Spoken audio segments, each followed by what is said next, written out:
আসসালামু আলাইকুম রহমতুল্লাহি ওয়া বারাকাতুহু। তো দুইজন সেলিব্রিটি চিনাম, এর আগেও সাকিব ভাই অনেকদিন আইছে, লাস্ট বার আরমান ভাইয়ের আসলে তাড়াহুড়া ছিল, আইসে দাঁড়ানোর সুযোগ ছিল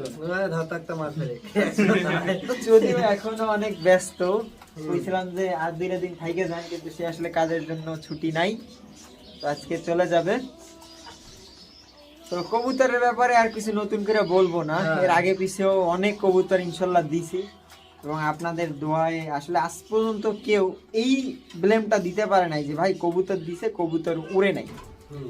আমার কবুতর গুলা মিসিং রেজাল্ট অনেক হাই, মানে হেভি পরিমাণ হারায়, এটা আমিও মানি, এবং এটা দেওয়ার আগে আমি কিন্তু বইলে দিই। তো এই ব্যাপারে কবুতর যে দিছি ফ্লাইং করে না, এটা মন থেকে বলবেন বুকে হাত দিয়ে, আমার মন রক্ষার্থে, বা আমি আপনার টাকা ফ্রিতে তো কবুতর দিই নেই, আর ফ্রিতে কবুতর দিনেই তাই টাকাও আপনার থেকে আমি ইয়ে করিনি, স্যাক্রিফাইস কখনো করিনি। তবে আমার জন্য মিথ্যা বলার কোনো দরকার নেই। আমি যে কবুতর গুলা টাকা দিয়ে কবুতর নিছেন, তাই না? তাই আজ পর্যন্ত যে কয়টা আমি বলে দিছি সেই কবুতর ওরে নাই, এমন কি পাইছেন স্যার?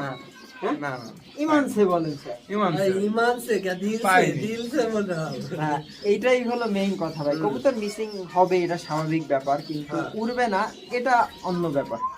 তো আজকে যদি তাদের সাথে আমি প্রতারণা করতাম বা সামান্য কিছু টাকার জন্য ইয়া দিতাম, তাহলে সেকেন্ড টাইম বা থার্ড টাইম তারা কখনোই কিন্তু আমার কাছে আর আসতো না।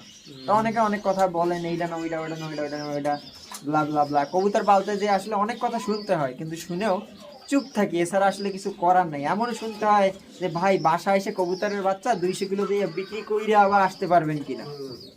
এগুলা শুনেও আসলে চুপ থাকি, এগুলাই শেয়ার করলাম। যারা বলে ভাই এই যে উড়াতে পারে না হ্যান ত্যান, ঠিক আছে, এটা সর্বোচ্চ মানে নিজের কাছে, ও যদি নাচতে না জানে তো উঠান তো বেকা হবে। তো এইটাই কথা। তো ভাইদের সাথে আসলে আমরা খুব একটা বেশি টাইম এক্সপেন্ড করতে পারিনি, তারপরও যত সম্ভব একসাথে একটা ভালো সময় কাটাইলাম। ইনশাল্লাহ আবারও সময় কাটাবো, সময় পেলে আবার যাবো যশোরে, কালীগঞ্জ থেকে ঘুরে আসবো, এবং আপনারা যারা যশোর থেকে দেখেন ইনশাল্লাহ দেখা হবে।